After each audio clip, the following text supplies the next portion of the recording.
This is the second time I've recorded this episode of Alley Docs. The first time I was exhausted. And I kept dozing off during it. I mean, plain and simple, I was out for 6 days. And here's what I will say. When you are detained for a long period of time, 2, 3, 4 hours, something like that, you get tired. And these beds back here are not very comfortable. So it's highly annoying trying to rest on those beds back there. Some people may be able to, but the whole thing is like that thick. And me, I can't settle down on there. I tried laying down on that and there's no sheets or anything like that. God knows how many other people have been back on there, because I'm sure they don't, I'm slip seat. So I go in and out of trucks. I'm sure other people do also, but there are no sheets back there, and it's just not comfortable at all. But more so than that, this comes after days upon days of me doing my typical routine of going to sleep for about 2 to 3 hours, and then naturally my body wakes up, because that's about the time I can expect to have a load there. So if I see a load and it's fine, I roll over and go back to sleep, and I have no problem doing so.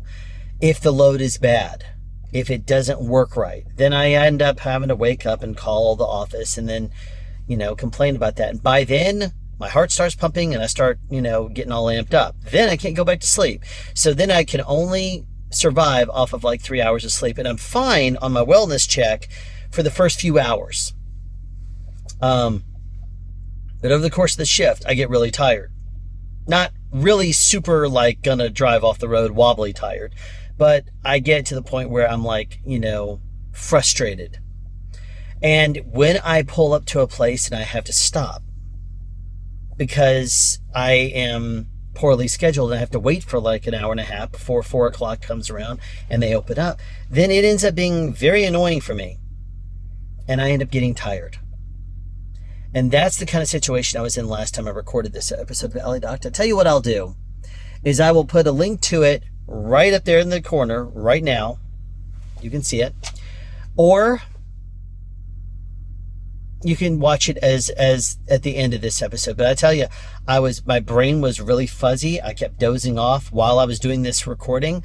And at one point, I think I even said I was still working for Schneider. I didn't cover everything either.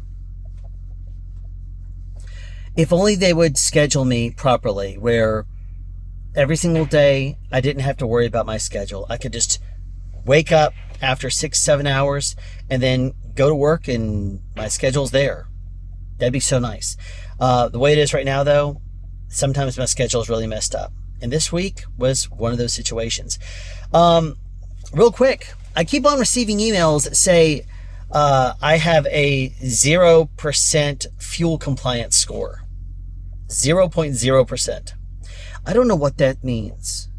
But what I do know is that every single time I get into one of these trucks, it's after someone else. Most of the time it's after someone else.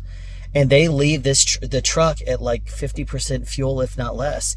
And one of the first things I do is I fuel it up. So if over the course of my week that I'm out, if they look at the number of miles I travel versus how much I fuel up, because I always leave the truck fueled up, then it's going to look really bad. It's going to look like I went through, up to 75, maybe even more gallons than I used. That would, I imagine, be very, very bad. I don't know how they score it though. But what I know is that I live in cruise control, so I don't know why. But that was one of the messages I received. Speaking of messages, I get really, really annoyed listening to the OmniTrack system tell me over and over again, every single time, every single message it says a new important message has arrived. It's not important. And the problem is, I look at it quite often. It's an automated message that tells me about my load, if I don't have my load locks, I need to pick those up and then call the office, call dispatch if the consignee refuses to sign for the load. It's like when you tell me the same thing over and over again, and that's one of the automated messages I receive. It's one of those things where over the course of time, when you see the same messages over and over and over and over and over again and nothing is new, you get to the point where you ignore them. So now I'm at the point where every single time I see a message come up there in my mind, when it says a new important message has arrived, in my mind I say highly unlikely, and I ignore it. I hate to say it because I'm not one to normally just ignore messages, but when there is nothing important ever and it's telling me there's important messages, it's the boy who cried wolf. Over and over again, you tell me wolf, wolf, wolf, wolf, wolf, and every single time it's a false alarm. Eventually I get to the point where I ignore it. And that's where I'm at right now. So what ended up happening this week? Well, I had I had to call 911 about something. I was driving back, approaching a county line, and a car flies up. I'm going 55 miles an hour with the speed limit. And a car I see in my mirror over there, and it flies up and it puts on the brakes and stops literally right next to me. And it's right down below me. And I'm driving straight, but I do this number and kind of glance just to the side because out of the peripheral vision, you know how you can see what's going on, and I see the light on. And I'm wondering if maybe there's an emergency or something like that, and maybe this dude is like, whoever's driving is having an issue or something like that and might need me to assist or something. I don't know. So I do this number and I look down there,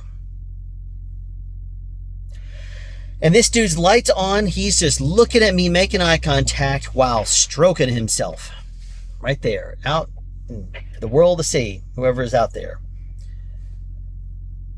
You know, I've when I was over the road and I heard people on the CB radio saying, whatever happened to truckers that got flashed by women? Women don't flash truckers anymore. That's not the kind of flashing I expected to have. That was not appreciated. So I ended up, because I know people that would be traumatized by seeing something like that. I know people who, and there's no reason to be driving down the road at like 2 a.m., something like that, just flashing people. It's not, it's not what you should be concentrating on driving, dude, and not, stroking yourself while looking at somebody being creepy. So I called 911, called it in. I happened to be crossing over a county line, so they ended up transferring me to the other county. Then I told them, and then after about 2 minutes after I gave him the license plate and stuff like that, I see the guy pull over and make a U-turn and go back the other direction. So I said, well, guess what? He's going back toward the other county now. So they end up saying, all right, we'll handle it from here. I know I didn't have to call 911, but it's one of those things where it's highly annoying, not just for me, but because if this dude isn't stopped, he's going to do it to someone else. I don't want him doing it to my family members. I don't want him doing it to my partner, my children, anything like that. So if there's a chance in the world that me calling 911 is going to stop him from next time, or at least make him think a second thought, I'll do it. That was a different truck I was in last week. At least for the first day. And there was a big, huge issue with one of the tires. Big old chunk of metal in it. And what I ended up doing is telling the office, and they said, yeah, call emergency roadside maintenance. I called them, and they were like, why are you calling us? Are you stranded on the side of the road? No. Okay. Well, then if you need a tire repair, just go to a Pilot or a Flying J. Well, the problem is, if I do that, I was like, well, are they open, 24 hours? And they said, yeah. So the problem that I run into is if I pick up a load and start running it, I would have to stop on the way back, and that would screw me up from doing a second load. And there's already a guy that goes from Tucker over to the DC in Monroe every day, if not every other day or something like that, a couple times a week, who goes out and does repairs like that. So why not just tell this dude and let him come out there and replace my tire? So he's like, no, just take it over to a Pilot or a Flying J or Love's. I didn't want to do that, mess with all that. So I told the office, and I said, if y'all could do what y'all did last week, because I did it like the previous week, and they sent somebody out to fix my tire. So I was like, well, if you can do that again, I'd appreciate it. Came back in the next day, Tire was fixed. So whatever they did, the dude who comes out and does repairs on or maintenance or whatever on trucks, he came out and did it. And I was grateful for that. So that way I don't have to stop what I'm doing while I'm doing deliveries and whatever and say, I can't take another load. I got to get my tire repaired. It's much better to just have them drop by and do it while I'm not even in the truck. It's highly convenient. Another thing that happened is, I think I've talked about this in the past, for whatever reason, going between Gainesville and Blairsville or anywhere along that line, the GPS does not want me going by Blood Mountain, doing the Blood Mountain Pass. It will route me sometimes as much as 160 miles around, even though I decided to ignore it and decided I was going to do the Blood Mountain Pass. And it was 54 total miles. And I got there about 45 minutes earlier than I would have. And that was me going 25 miles an hour, slowly and smoothly, just going up and down the hills in the trouble areas. But it wasn't bad at all. As long as you go slow, I mean, I'm not trying to break any land speed records or anything. I'm not trying to drive reckless. It's nice and peaceful. Just driving up there and curving around. And I will honestly say that I think the Blood Mountain Pass is more difficult driving than the Rocky Mountains was. It doesn't matter if you take I-84, I-80, or I-90. It's more difficult driving the Rockies because, or more difficult than driving the Rockies, because the Rockies are 2 lanes on either side, and it's big and open, spacious on either side, and you can see a great distance. Blood Mountain Pass, it's all in trees. It's like trees all along the side, and sometimes it's a canopy over top. So you can't really see where you're going. That, and it goes up to like a 11% grade is what I know. And I know this because I decided I was going to, I've never done that in a semi. I've done it in a car before, but I was wondering if it was going to be really all that bad. So I decided I was going to record the drive. Tell you what I'll do. I'll release that drive soon. So that way, if you want to see me drive just that one area of like half an hour going through the Blood Mountain Pass, it's not really all that exciting. But I'll release that part of the drive. And occasionally I'm excited and I yell out something. Hey, look at that. Or, here we go, toughest turn. Because what I do is when I'm driving down the road, I glance down at the OmniTrack so that way I can get an idea of how steep the turns are. And not so that way I can, blast through them at maximum speed, but because I want to be able to see if I'm going over a hill and then it goes down, I want to know if it's going to turn left or turn right and how steep that's going to be. Just that way I can prep a little better. It's nice. But yeah, Blood Mountain Pass wasn't a big deal. I wonder why the GPS loves to route me around. What Schneider would always do is it would route me usually the shortest route. And for some reason, Martin will route me way around something like that if it's, I guess, an easier drive. Blood Mountain wasn't bad, though. I don't know what the deal was. We got new paperwork this week. And I couldn't find where it showed the temperatures for the first couple of days. Or for the first day. But I went by the temperatures on the Thermo King back there. And when I looked at the paperwork, it has it in 2 different places. It has it along the top, which I didn't know at the time, and then it has it along the bottom of each zone. And so I entered that in the computer, and it said temps don't match. Please scan in your bill of lading and your temp check. And I'm like, I'm not going to stop what I'm doing and do that. I'm sure it's fine because I know produce is in the front and the back section. I know meat's in the middle. I've done this long enough to know 40 degrees for produce, 30 degrees for meat. Plain and simple. I don't need to do that. So I ignore it. I hate to be a jerk about it and stuff like that, but I can scan it in there and the office is just going to verify and say, okay. But if they don't call me or say, hey, can you scan this? Why am I going to stop what I'm doing and pull over the side of the road, take pictures, spend forever scanning it in there when I have work to do? I have loads I have to do. I know it's right. And if the system doesn't force me to stop it and do it, then I'm not going to. We have this fuel island at the Walmart DC. And it,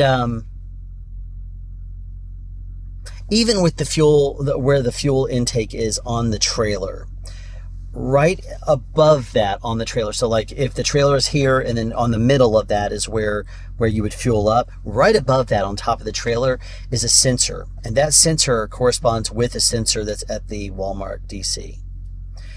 If it's not lined up exactly right, when you get up to the pump, it's not going to let you distribute, it's not going to let you get fuel. And that's annoying. You can pull forward a little bit.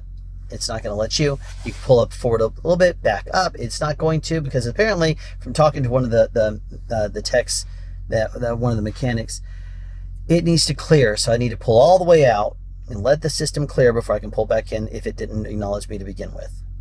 That's a very bad system. It's annoying. I have better experience if I go in the middle. Like if I pull straight up in the middle and slowly drive through and then stop somewhere close, then I hope that it goes through. Because if not, I have to run inside and talk to one of the mechanics and have to come out there and scan this little token. What's odd about that is that originally, when I started, I was able to go by there and pick up the token and use it myself, but I guess people weren't taking it back. And even though the techs leave at night and they're not doing repairs in the middle of the night, we're not allowed to use the little tags anymore. We're not trusted to use the little tag anymore. It's annoying. I don't know why. So I ended up finishing my loads really early, and then I was actually tired. So I called the office. I came to a stop when I was about an hour away at a traffic light. And I went ahead and called the office and pressed 1 and talked to them on my headset and said, hey, my energy level is dropping real quickly. Because remember, I will sometimes only have like 3 hours of sleep. And I said, my energy level is dropping real quick. If y'all could send me out on a second load that's not really overly far. They were sending me to Woodstock, which is like almost 80 miles one way.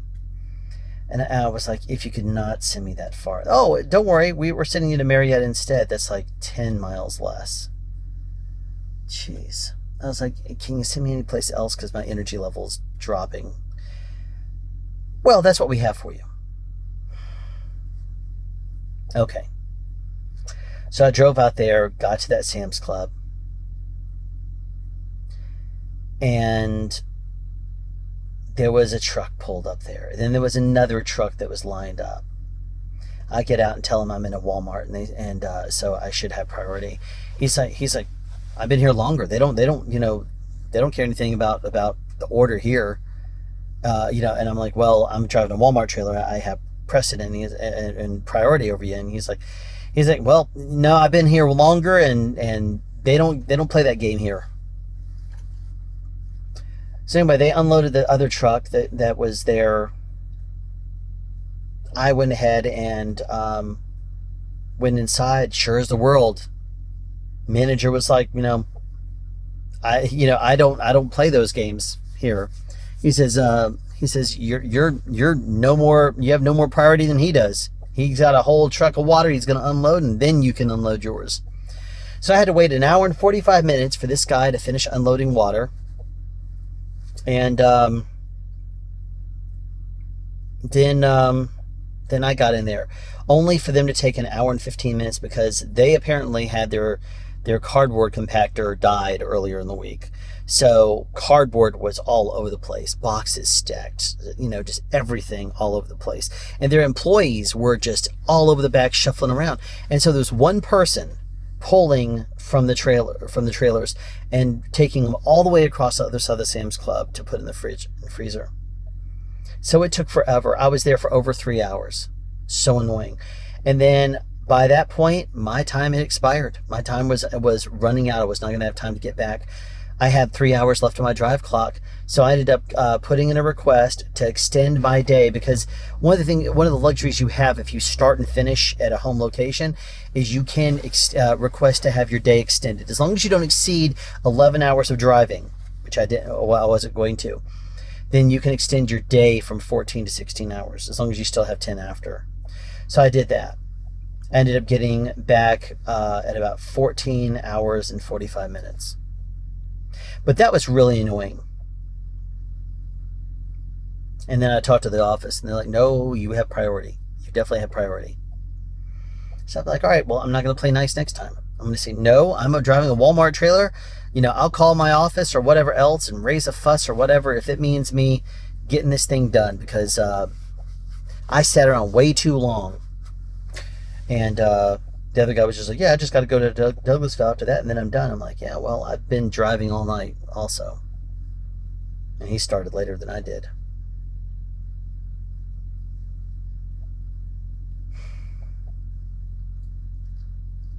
I ended up, my partner said to me that my kids were going to go to a concert, and she ended up having getting called for a work project. She said, can you swap your, the day you're supposed to, I was going to do my 5 days, then go home, then come back and have more work, but I was going to be due back on Tuesday. She said, we don't have anybody that can take the kids to their concert. Can you do that? When is it? Tuesday. I'm like, I'm back at work. She said, can you swap? So I called the office and talked to the planner, the female planner that I like. And she said to me, as long as you swap out days within the same cycle, which is Wednesday to Tuesday, then it should be fine. Being that Tuesday would be the last day, in order for me to get guaranteed pay and for me to get premium pay and that kind of stuff, I need to work 5 days within the period, or work every day scheduled in the period. And if I took off Tuesday after being off 3 days, that would have only been 4 days. I'm sorry, that would have been 3 days in that cycle. So what I had to do is work a 6th day in a row, working Saturday night to Sunday, which is fine. It's more pay. It's one of those premium days because, you get 30 cents pay bump if you drive on the weekends. That was fine by me. So I swapped that out, and that was all well and good. Oddly, though, that day my schedule was really screwed up. Now, I should clarify for a second. I've said in the past that there's one good planner and one bad planner, or one planner, the female planner is the one I like, the male planner is the one I don't like. I don't need to pretend like I understand the logistics of planning. The office told me when I went to pick up this load, because I called in and said, hey, if the load is supposed to be ready at like 11:23 and I leave by 12:23, and the last stop is at a 4 a.m. location at Sam's Club, should this be assigned to me? And they said, this is your assignment. Because I got up after 2.5 hours. I called the office and said, can I speak to the planner? And they said, well, he's not available. So I said, can you leave him a message? Yeah, he should be right back. Well, I called back just over half an hour later. He still wasn't in. So I said, do me a favor. I'm only up right now, agitated. If you tell me that you'll handle it, I'd appreciate it. I received a message later that said, this is your load. So I was like, great. So when I finally went to sleep and got up, that was the load I was stuck with. So I'm like, you know what? I'm going to go on in at 7 o'clock. I don't care. So I go in there and I tell the office I'm ready to go. And they're like, okay, you realize your last stop's at 4 a.m.? I'm like, oh, yeah, I know. And they're like, well, how are you doing today? I'm like, pretty frustrated. They said, yeah, we've heard. Because by that point I had already called in. And then they said, it's on you if you want to leave. If you want to go ahead and leave now, or you can, leave and come back in 4.5 hours and pick up the load. I'm like, no, it's not on me. It's on y'all. I said, I'm not the one that scheduled this. I'm going to do my load. I'm going to do the way it's intended, that it was intended. I'm going to go ahead and leave, and then I'll come back when I come back.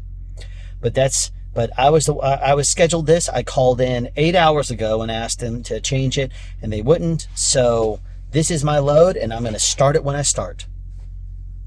I'm not just going to come in late and whatever else. So anyway, I finished everything. I got to that location, and I was stuck there for 3.5 hours waiting. And I did not receive any sort of compensation for that either. I did not receive a notification, at least, that I was being compensated for being delayed. While I was waiting, I logged off, though, and was off duty, so that way, because I wasn't working. And that's when I recorded the episode of Valley Doc where I was completely exhausted, tired, sleepy, dozed off during the thing. I was crazy. Could not stay awake for anything. My brain was just fizzing so bad. It was terrible.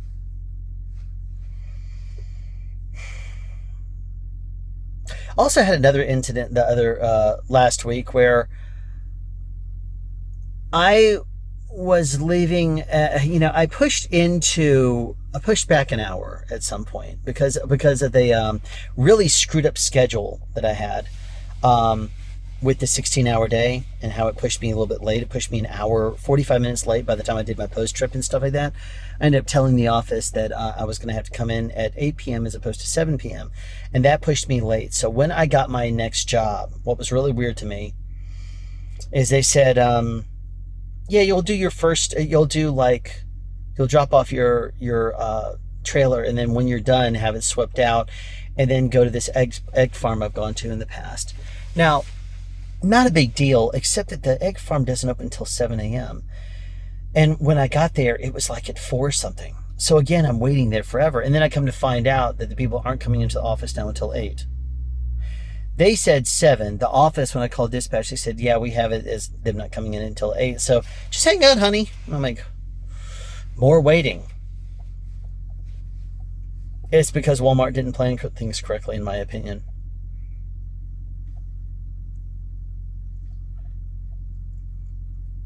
Because that was a load. That load was supposed to be off the yard by like 9 something. So if I'm off the yard, it has to be off the yard by 9 something, or it's late and you finish all the stuff and you're there by 12:30 or 1. Then I'm sitting around waiting. And that's poor planning, in my opinion. Again, maybe I just don't understand the logistics of it. Maybe the other locations had to be dropped off by a certain time in order to get it ready and get it shelved up. I don't know. In my opinion, though, it could be done better. I don't know. Next day, though, it was technically my Friday and not the Saturday I worked. I ended up doing I was sent a load with 2 stops, finished those, then picked up a 1 stop in Tucker. When I arrived there was another semi that was backed in. And the guy was actually not there. He was waiting at the door of the Sam's Club. I went over and greeted him and said, hey, because after being delayed earlier in the week and being tired, I was not about to let another trailer sit in that dock since I'm driving a Walmart trailer. So I went over and greeted him. Hey, good morning, sir. What are you hauling? He says, water. I'm like, how full are you? He says, I got a full trailer. I'm like, yeah, sorry to say this. I'm pulling a Walmart trailer, though. I need to have your dock space. He said, okay, I'll give it to you. He didn't bat an eye. He pulled out. I felt bad about that, but I pulled the trump card because, I'm supposed to. Walmart wants us to do that because we're driving a Walmart trailer. So I did. And they unloaded me. And as I got in there, they said to me, okay, what do you got? And I said, meat and produce. And they said, okay, come on in. And what are you hauling? He says, water. He says, your appointment time is at 8. So he was actually there early, like 4 hours early. So I was there to try to get in at the very first spot at 4 a.m. I arrived there at about 3 something and waited. But he was in the dock. He was going to try to go ahead and get unloaded. Can't blame the guy. But his dock time, apparently they told him his dock time was 8 a.m. No, correction. I'm sorry. It was 6. It wasn't 4 hours early. It was 2 hours early. That was my bad. My mistake. I'm not remembering. Remember, this is my second time recording this episode. The first time was when I was waiting on my Saturday, right, waiting for them to open because I was sent for whatever else to a neighborhood market that doesn't open till 4 a.m. and I was sitting there for 3 some odd hours after being exhausted for a few days in a row. And that was when I was going to sleep. Now, though, I'm wide awake because when and I'll get into this next week. I won't get ahead of myself, but I'm wide awake right now. I'm still early to the place that I am right now, and I'll talk about this in next episode. But I am good now. So yeah, there you go. That's the latest in my world. I've been driving for Martin now for almost 3 months. And I do like it. I do like this company. There's a lot of things I really like about Martin. I like going out and back in same day. I like the people. The people are wonderful. They're fun. They're nice. Very professional.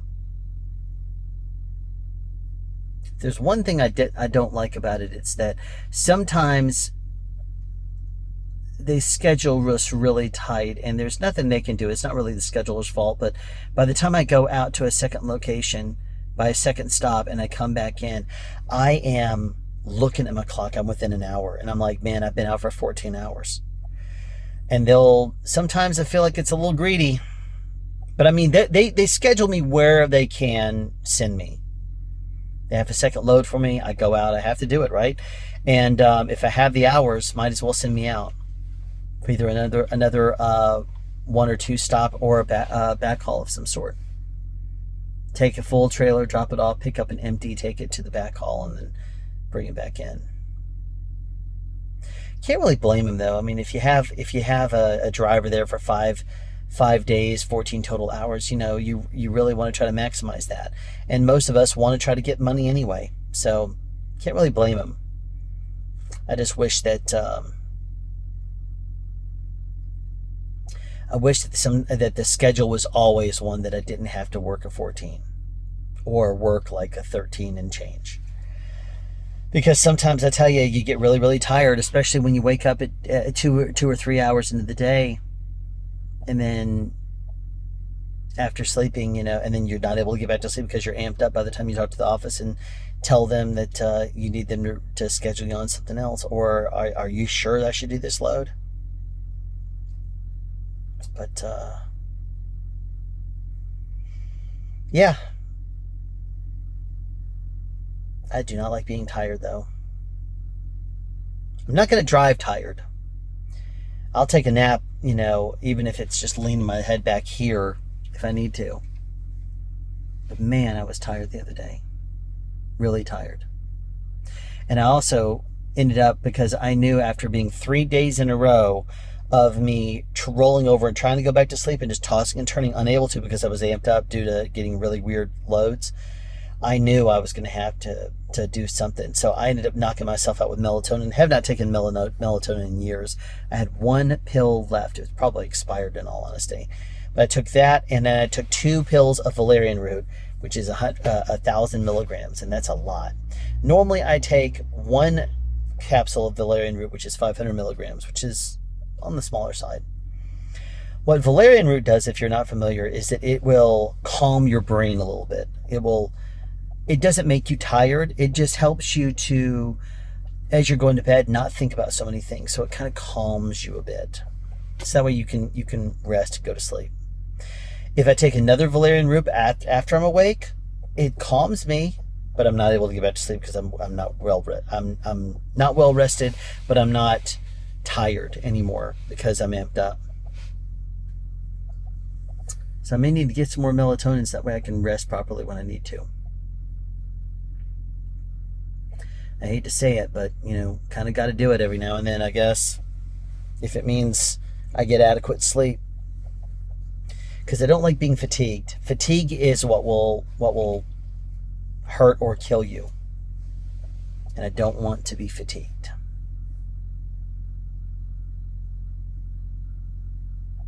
So that's it. I ended up recording this on my phone. Kind of odd. But there you have it. Thanks for watching.